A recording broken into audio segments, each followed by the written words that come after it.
Olá, soy João Silva, soy de Portugal, soy violinista y bueno, estoy aquí con Edo. ¿Qué tal? ¿Qué tal? Pues, bueno, no sé si nos quieres contar un poco de cómo empezaste tú con la música en jazz, o cómo es que empezaste a salir, o empezaste en clásico, o siempre fue como, Bueno, como tu historia. Yo prácticamente nací en una familia de músicos amateurs, amatoriales que tocan música folclore, muy básico de mi pueblo. Yo bailaba ahí, empecé bailando, tocaba acordeón también. Y después empecé a estudiar de pequeño, a los 12 años, estudié violín clásico. He hecho el grado medio, el bachillerato, ¿no? en clásico, y después estuve un año que no sabía muy bien qué hacer, ¿no? Porque a mí siempre me ha gustado la composición. A mí unas cosas que me han fascinado siempre es componer, crear, escribir, hacer algo nuevo. Sí, esto es una cosa que siempre la he llevado conmigo y que me gusta. Y en un momento dado, cuando acabé la escuela clásica, quería seguir composición, pero empecé a preparar para la superior y todo, pero no era exactamente el camino que me gustaba a mí. Y entonces... ¿Eso en Portugal? En Portugal, todo en Portugal del norte. ¿En dónde? En Viana do Castelo, en una escuela, ahora cambió de nombre, pero se llamaba Escuela Profesional de Música de Viana do Castelo. Y bueno, mientras me fui para Lisboa, seguí estudiando clásico, estuve un año estudiando clásico y después me ha venido la curiosidad de explorar el jazz, ¿no? Y he visto como el jazz es una puerta para mi creatividad, para poder componer y al mismo tiempo también tocarlo. Hacer mi música y escribirla, tocarla, y también, bueno, el jazz te da muchas ventajas, digamos así, en ese aspecto, ¿no? Porque mismo que no estés tocando tu música, tienes la oportunidad de crear cosas nuevas sobre música escrita. Exactamente, sobre composiciones de otras personas, ¿no? Y entonces he visto el jazz un poco como algo que me cuadraba dentro de todo lo que yo me gustaba hacer, y empecé a estudiar, empecé con guitarra, estuve 6 meses tocando guitarra jazz. Sí, con guitarra. Sí. Y muchos violinistas que conozco, bueno, así con Gabriel, Guillermo, y yo también empecé con guitarra. ¿Ah, sí? Como a explorar el jazz, la música. ¿Pero dejaste de tocar violín o seguiste mientras todo tocaba? Yo al revés, empecé con guitarra y después me cambié al violín. Ah, claro, pero yo lo que hice fue que estudié 6 meses de guitarra y no toqué violín durante 6 meses. Y después un día fue como un día al otro, he dicho, no puede ser. Me sentía muy limitado porque tenía muchas ideas en la cabeza que quería reproducirlas en el instrumento, pero no tenía la técnica para hacerlo en la guitarra, no podía hacerlo.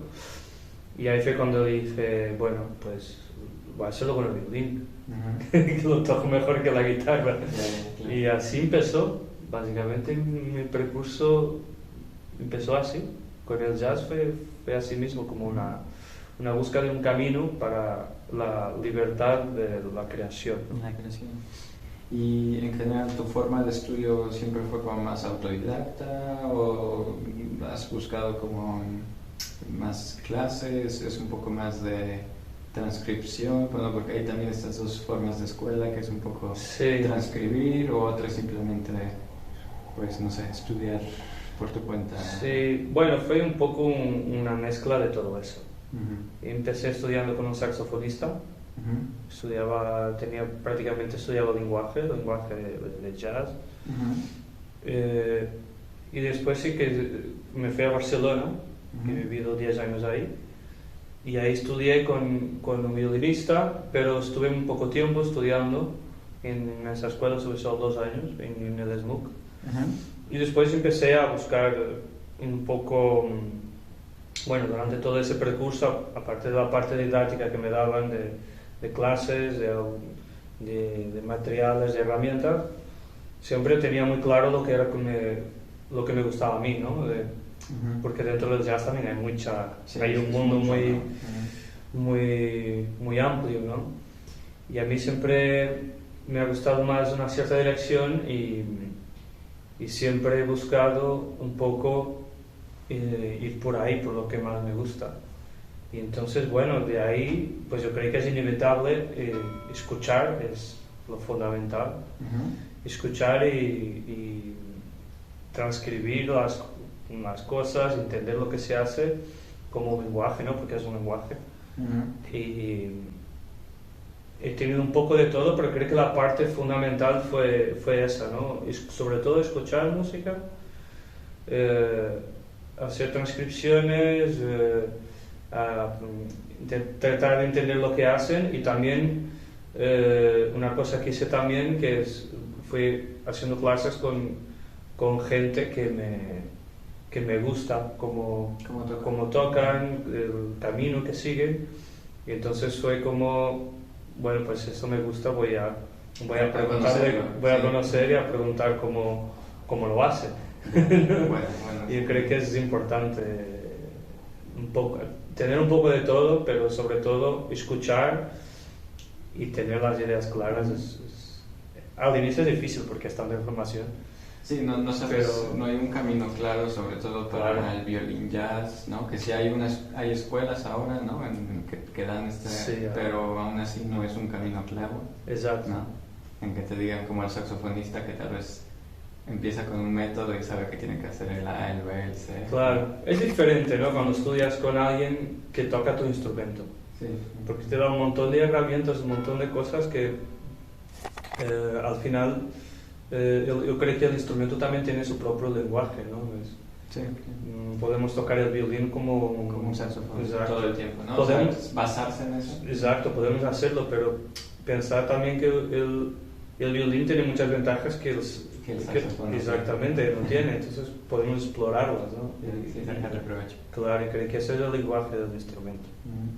¿Y quiénes crees que son algunos de los músicos o personajes que han influido en tu música o que te han inspirado? ¿Qué me inspira? A mí, ¿quién me inspiró más y que me sigue inspirando más?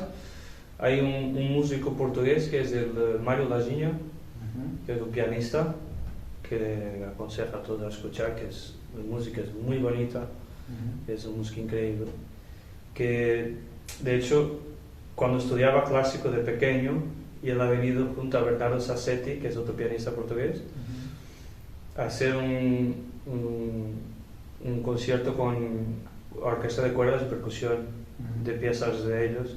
Ese fue como mi primer contacto con la música, así improvisado y todo. Que no improvisaba, hasta tocar en la orquesta, pero fue como el primer impacto. Y me fascina lo que hace él. Sí. Después, como violinistas, por ejemplo, me gusta mucho el Seifert. La primera vez que lo escuché fue como wow. ¿Sí? Mucha energía, mucha potencia. Me identifico un poco así porque siempre he sido una persona que a la hora de tocar le pone bastante energía y trato de contenerla y controlarla y a veces me cuesta. Y entonces me gusta mucho. Y otro que me gusta mucho también por su lenguaje y por su lado creativo, que lo veo muy interesante, es el Adam Bally. Que he de aprender con él también y creo que tiene un lado creativo también a nivel de composiciones y bueno, sin hablar de cómo toca, nada que decir, esto es increíble, pero también tiene este lado que a veces muchos músicos no tienen, ¿no? Hay músicos que tocan increíble, pero él tiene algo que a mí me gusta mucho, que es como muy personal y tiene su propio lenguaje, ¿no? Y tiene un lado creativo muy bonito, que hace música muy bonita y muy diferente, e intenta siempre explorar otras cosas, otros sonidos, otras cosas, y eso a mí me gusta mucho. ¿Te identificas? Me identifico bastante. Qué bueno. Pues sí, siempre es importante tener esta como imagen en donde identificarse, como la idea. Y lo preguntaba porque como violinistas de jazz, lo más típico, lo más tradicional es que siempre se diga, Stefan Grappelli, ¿no? Como que el ídolo de todos, pero bueno, también ya ven que no es así, ¿no? No, de hecho, bueno, Mucha gente que conoce a Stefan Grappelli no conoce nada más también. Pero ahora también es cierto que en los últimos 20 años, a pesar de que esto llevan años tocando, pero los últimos, creo que 10, 20 años, ¿no?